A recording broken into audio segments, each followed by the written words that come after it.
বন্ধুরা, এই সুন্দরী মেয়েটি তার প্রিয় মানুষটির জন্য অপেক্ষা করতেছিল। কিছুক্ষণ পর ছেলেটি মেয়েটির কাছে আসলে মেয়েটি ছেলেটির উপর অনেক অভিমান করে থাকে। তখন ছেলেটি আবার সেখান থেকে চলে গেলে মেয়েটি ছেলেটিকে আশেপাশে অনেক খোঁজে কিন্তু কোথাও দেখতে পায় না। তখন ছেলেটি মেয়েটির রাগ ভাঙানোর জন্য ইমোজি বেলুন নিয়ে আসলে মেয়েটি ইমোজি বেলুনগুলো ফেটে ফেলে।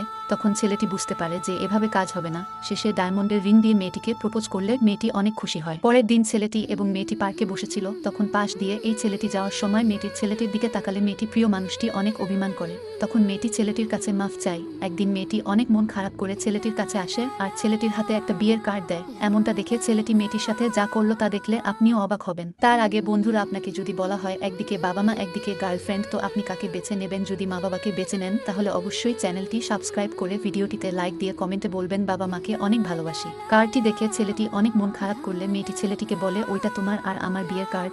তখন ছেলেটি কার্ডটি খুলে দেখে অনেক খুশি হয়ে যায় আর মেয়েটির কাছে যায়।